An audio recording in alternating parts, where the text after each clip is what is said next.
क्या आपकी गलियां, मोहल्ले, सोसाइटी में भी सब्जी वाले आते हैं? क्या आप खुद भी सब्जी खरीदने चौक चौराहों पर खड़े रेहड़ी वालों के पास या फिर सब्जी मंडियों में जाते हैं?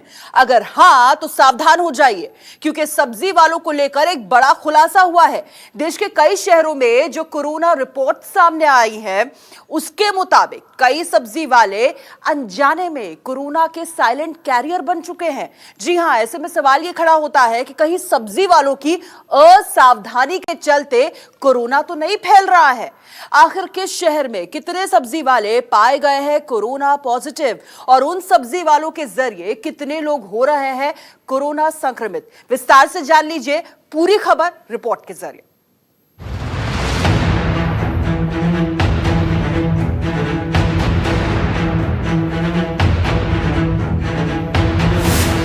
क्या कोरोना काल में सब्जी खरीदना नहीं रहा सुरक्षित?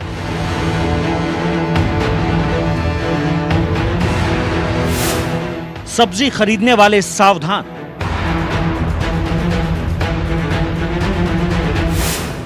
सब्जी के साथ कहीं आप घर तो नहीं ला रहे कोरोना?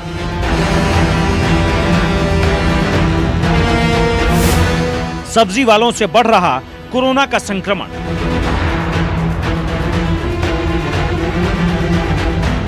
आपकी गलियों में, आपके मोहल्लों में, आपकी सोसाइटी में सब्जी वाले जरूर आते होंगे।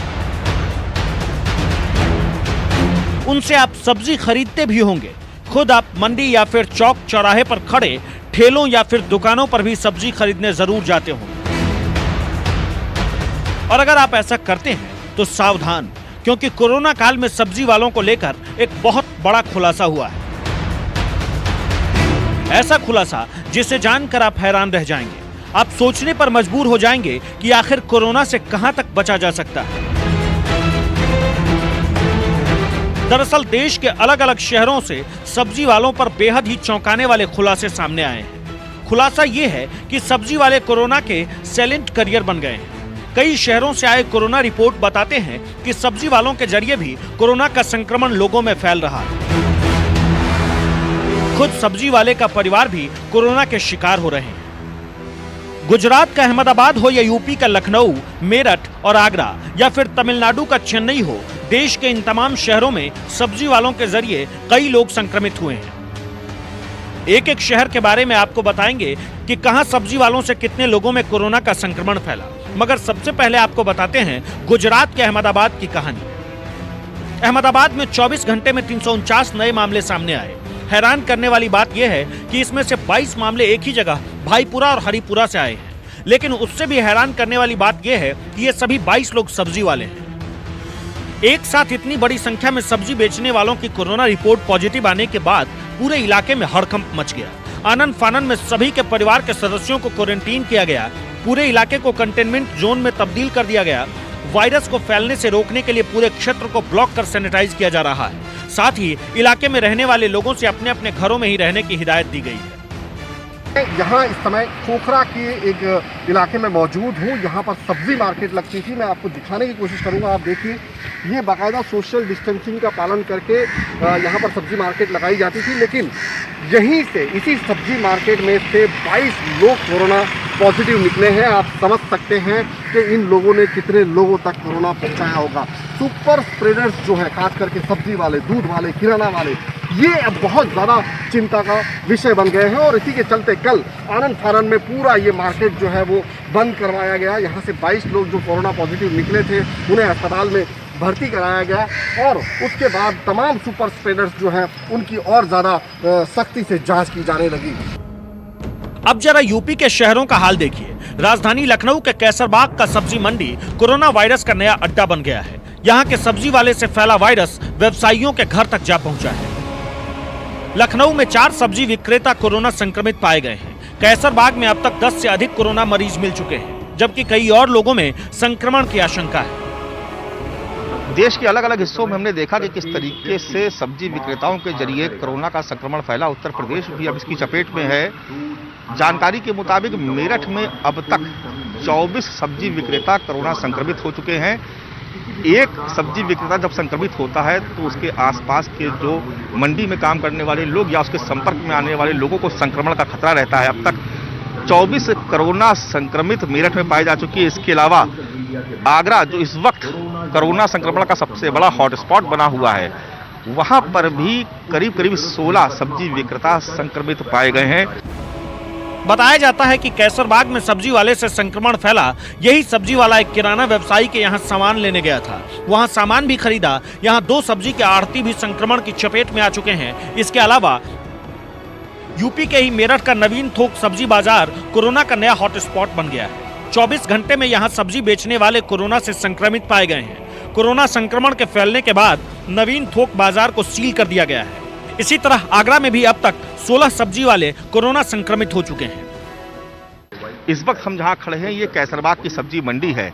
अभी 4 दिन पहले तक ये मंडी गुलजार थी। यहाँ पर लोग आते थे, जरूरत का सामान लेते थे, जो कि सब्जी उसको आवश्यक सेवाओं में रखा गया था, खाद्य सामग्री है, लिहाजा यहाँ पर सब्जी मंडी खुली रहती थी। लेकिन एक सब्जी विक्रेता जब कोरोना के संक्रमण का शिकार हुआ तो उसने इस इलाके के 4 और व्यापारियों को संक्रमित कर दिया। ये किराना के व्यापारी थे, लेकिन चूंकि सब्जी मंडी में भी किराने की दुकान है, इसलिए यो संक्रमण फैला। अब यहाँ पर करीब 200 लोगों को क्वारंटीन किया गया है इस सब्जी मंडी में, और उनकी जांच की जा रही है, जिसकी रिपोर्ट्स आना बाकी है। हालांकि अब तक इस पूरे इलाके में 6 लोग संक्रमित पाए जा चुके। इससे पहले इसी थाना क्षेत्र में खंडारी लेन एक जगह है, जहां पर एक सब्जी विक्रेता संक्रमित पाया गया था। ऐसा माना जा रहा है कि शायद संक्रमण की जो चेन है वो वहां से सब्जी मंडी में शुरू हुई।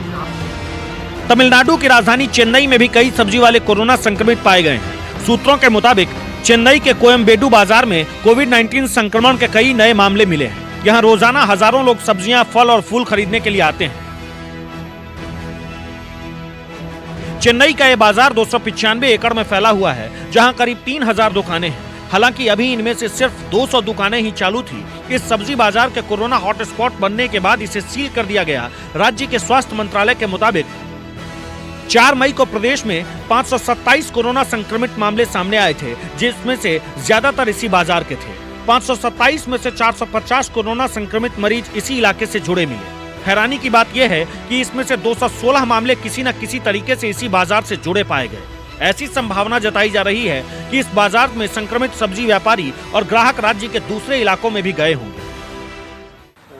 देश के 4 महानगरों में शुमार चेन्नई में अब सब्जी का सबसे बड़ा बाजार कोरोना का हॉटस्पॉट बनता जा रहा है। हम बात कर रहे हैं कोयम्बेडु बाजार की। अब वहाँ पर सभी सब्जी की दुकान इसी तरह से बंद हैं, क्योंकि यहाँ पर पिछले 6 दिनों की बात की जाए तो लगातार सबसे ज़्यादा कोरोना पॉजिटिव के मामले सामने आते गए। और पूरे यदि चेन्नई महानगर की बात करें तो वहाँ पर जितने कोरोना के मामले सामने आए, यदि मैं पिछले 3 दिनों की बात करूँ तो 516 पॉजिटिव मामले सामने आए हैं कोरोना के, और उसमें से करीब 500 मामले किसी न किसी रूप से कोयम्बेडु बाजार से जुड़े हुए थे। सबसे बड़ी बात है कि 295 एकड़ में फैला ये तमिलनाडु का सबसे बड़ा बाजार है, जहां पर 3000 से भी ज़्यादा दुकानें हैं। हालांकि इनमें से आधी दुकानों को ही खोलने की इजाज़त दी गई थी, काफ़ी कड़ी सुरक्षा भी बरती गई थी।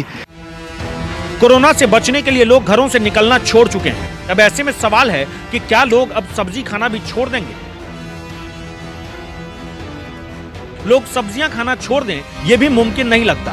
ऐसे में जरूरी है कि कोरोना से बचने के लिए कुछ सावधानियां बरती जाए और सब्जी खरीदते समय सोशल डिस्टेंसिंग और साफ सफाई का ध्यान रखा जाए। कोशिश करें कि सप्ताह भर की सब्जी एक साथ खरीद लें, क्योंकि जितनी बार बाहर निकलेंगे खतरा उतना बढ़ेगा। अपने एरिया में सब्जी वालों को फिक्स कर लें। फिक्स सब्जी वालों से कहें कि वो कहीं और सब्जी बेचने ना जाएं। सब्जी वाले के पास ग्लव्स और मास्क जैसे कोरोना से बचने के प्रॉपर साधन हो।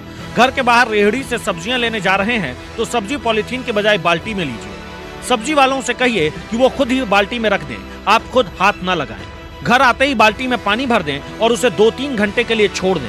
इससे वायरस का खतरा खत्म हो जाएगा। फूल गोभी, पालक, ब्रोकली और बंद गोभी जैसे सब्जियों को हल्के नमक वाले गर्म पानी में धोएं। सब्जियां डिटर्जेंट में कतई न धोएं, क्योंकि ये और भी घातक हो जाएगा।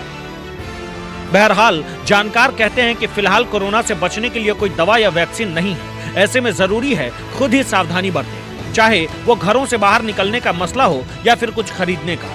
खासकर सब्जी खरीदने में तो विशेष सावधानियां जरूर बरतें।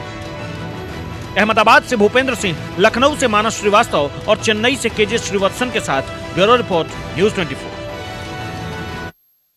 करने वाली इस रिपोर्ट से आगे बढ़ते देश के कई राज्यों में शराब की कीमतें बेतहाशा बढ़ा दी गई हैं।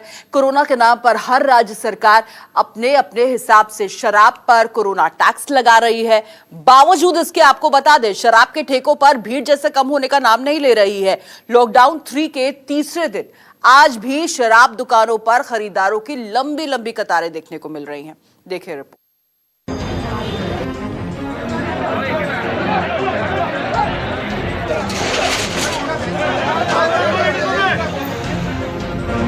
लॉकडाउन के बीच पहले राजधानी दिल्ली में महंगाई की मार पड़ी और अब देश के सबसे बड़े राज्य यूपी ने शराब और डीजल पेट्रोल की कीमतें बढ़ाकर जनता की मुश्किलें बढ़ा दी हैं। यूपी में देसी शराब 5 रुपए महंगी कर दी गई है, वहीं विदेशी शराब 180 ml तक की 10 रुपए महंगी हुई है। कि जो देशी शराब है उसके ऊपर तो मात्र 5 रुपए की वृद्धि हुई। इंपोर्टेड उस पर 100 रुपए 180 ml तक, 180 ml से 500 रुपए 500 ml तक 200 रुपए और 500 ml से अधिक 400 रुपए। यूपी में शराब की कीमतें बढ़ने के बाद लोगों का क्या रिएक्शन है, सरकार के फैसले पर लोगों का क्या कहना है, जरा उन्हें सुनिए। जब लॉकडाउन के दौरान शराब की दुकानों को खोलने की अनुमति दी गई थी, उस वक्त जो भीड़ उमड़ी थी, अब वो भीड़ आपको दुकानों पर नजर नहीं आती है। आप देख रहे हैं कि दुकानों पर सन्नाटा पसरा हुआ, लेकिन इन सबके बीच उत्तर प्रदेश सरकार ने अपने राजस्व में वृद्धि के लिए शराब के दाम थोड़े बढ़ाने का फैसला किया। यानी जो देशी शराब है उस पर सिर्फ 5 रुपए, लेकिन जो अंग्रेजी शराब है उस पर 10 रुपए, 20 रुपए और 50 रुपए, ये 3 कैटेगरी में दाम बढ़ाए गए हैं। शराब की दुकानें खुले हुए आज तीसरा दिन है। पहले 2 दिनों में शराब खरीदने वालों ने जमकर सोशल डिस्टेंसिंग की धज्जियां उड़ाई, जगह जगह जाम के लिए जान जोखिम में डाली, जिसके बाद प्रशासन एक्शन में आया। आज नोएडा में शराब की दुकानें खुली तो इसका असर दिखाई दिया। लोगों ने सोशल डिस्टेंसिंग का ध्यान रखते हुए शराब खरीदी। नोएडा में भी शराब की दुकानों में लाइन है, लेकिन जो लाइन आपको लॉकडाउन 3 के पहले दिन यानी 4 मई को दिखा था, अब वो नज़ारा नहीं है। अब इस वक्त नोएडा के सेक्टर 58 के जो सरकारी वाइन शॉप है वहाँ पर खड़ा हूँ और यहाँ पर देखिए लाइन उस तरह से नहीं, हालांकि आज बहुत ही अच्छे से सोशल डिस्टेंसिंग को मेंटेन करते हुए लोग खड़े हैं। बाकायदा गोल सर्किल बनाया गया है और आज जो पहले कम से कम 1-1 किलोमीटर लाइन दिख रही थी पहले 2 दिन, आज वैसी लाइन नहीं है, लेकिन हाँ आज फिर भी लाइन है। दिल्ली में भी पहले 2 दिन शराब के लिए होड़ मच गई। ठेकों पर लंबी लंबी कतार दिखाई दी। हद ये हो गई कि किसी ने भी सोशल डिस्टेंसिंग का ध्यान नहीं रखा। लेकिन तीसरे दिन तस्वीर बदल गई। ठेकों पर जवानों को तैनात किया गया। शराब खरीदने वालों ने सोशल डिस्टेंसिंग का पालन करते हुए शराब खरीदी। लॉकडाउन 3 का आज तीसरा दिन है और दिल्ली की शराब दुकानों में जबरदस्त लाइन लगी हुई है। लंबी लंबी कतारें आपको देखने को मिलेगी। गोल मार्केट में खड़े हैं और जबकि 70% दाम बढ़ चुका है, इसके बावजूद लाइन में कोई कमी नहीं है। देखिए तमाम लोग, अगर मैं आपको दिखाना चाहूँ तो करीब 1 किलोमीटर लंबी लाइन यहाँ पर आपको पीछे दिखेगी, जो तमाम लोग हैं। हालांकि लोग जो जिस तरह से भीड़ यहाँ पर है उसको लेकर पैरामिलिट्री फोर्स को उतारना पड़ा है। सुबह कितने बजे लाइन में हो? हम सुबह 8 बजे से। 8 बजे से? अरे 70% दाम बढ़ गया फिर भी? अब क्या करें, कोरोना फंड में कटवाने पड़ेंगे। मैं कोरोना फंड में? तो मैंने कोरोना फंड के लिए पैसे दे रहे हो? अपने लिए? अपने लिए नहीं, अपने से पेटी लेंगे। अच्छा, अपने लिए पेटी लेंगे? पेटी लेंगे पूरी। अच्छा, तो कोरोना फंड के लिए पैसा? कोरोना फंड में भी जाना चाहिए थोड़ा बहुत, लेकिन आपको नहीं लग रहा बहुत ज़्यादा महंगा हो गया? फिर भी लोगों में कमी नहीं है? बहुत ज़्यादा महंगा हो गया, 70% तो बहुत ज़्यादा है। लेकिन फिर भी लोग शराब के लिए लाइन लगने के लिए तैयार है ना? तैयार है बिल्कुल। सुबह मुंबई में भी शराब की दुकानें 2 दिन के लिए खोली गई, लेकिन हालात खराब होने की वजह से आज शराब की दुकानें बंद कर दी गई। ये फैसला मुंबई के बढ़ते कोरोना के केस को देखते हुए लिया गया। बीएमसी कमिश्नर ने आदेश दिया कि मुंबई में नॉन एसेंशियल दुकानें बंद रहेंगी। आपको पता ही होगा 2 दिन से मुंबई में शराब की बिक्री जारी थी। हर वाइन शॉप के बाहर काफी ज्यादा भीड़ देखने को मिलती थी। एक वाइन शॉप को मैं आपको दिखाना चाहता हूं। अब इसी प्रकार से मुंबई के सभी वाइन शॉप के बाहर आपको ताले ही नजर आएंगे। मुंबई महानगर पालिका कमिश्नर ने वहां पर शराब बिक्री को पाबंदी लगा दी है और जिस प्रकार से लोग शराब की दुकान के बाहर भीड़ करते हैं, पुलिस को लाठीचार्ज करना पड़ता है। सोशल डिस्टेंसिंग का पालन वहां पर नहीं किया जाता, धज्जियां उड़ाई जाती है, तो कहीं ना कहीं इसी कारण को देखते हुए यहाँ पर रोक लगा दी गई है। एक तरफ जहां दिल्ली यूपी में शराब की कीमतें बढ़ाई गई हैं, वहीं दूसरी तरफ ठेकों पर भीड़ कम करने के लिए पंजाब सरकार ने शराब की होम डिलीवरी का प्लान तैयार किया है। अब पंजाब में शराब पीने वालों को ठेके पर जाने की जरूरत नहीं होगी। पंजाब में शराब पीने वालों के लिए खुशखबरी है, क्योंकि आपको अब ठेकों पर ही शराब नहीं मिलेगी, बल्कि आपके घर तक भी 2 लीटर तक शराब सरकार पहुंचाने का प्रबंध कर रही है। और यही कारण है कि बेशक सरकार द्वारा अलग अलग ग्रुप भी बना दिए गए हैं कि हर एक ग्रुप के 2 लोग आपके घरों तक आएंगे, आपके पास शराब पहुंचाएंगे। और वहीं पर 5649 जो देसी शराब के ठेके हैं, सुबह 9 बजे से लेके 1 बजे तक आप उन पर भी आ सकते हैं। यदि इंग्लिश शराब के ठेकों की बात की जाए तो 3588 ऐसे इंग्लिश शराब के ठेके हैं जिन पर सुबह 9 बजे से 1 बजे तक शराब मिलेगी और इंग्लिश शराब भी आपके पास पहुंचाने का प्रबंध किया गया है। वैसे लॉकडाउन 3.0 में जनता को कई तरह की रियायतें मिली हैं, जिसमें शराब की दुकानें खोलना शामिल है। बता दें कि शराब की बिक्री से ही राज्य सरकार के राजस्व का एक बड़ा हिस्सा आता है। ऐसे में लंबे वक्त से मांग की जा रही थी कि इन दुकानों को खोल दिया जाए, लेकिन जिस तरह से ठेकों पर भीड़ लगी, उससे सवाल उठा कि कहीं शराब की दुकानें खोलने का फैसला जल्दबाजी में तो नहीं लिया गया।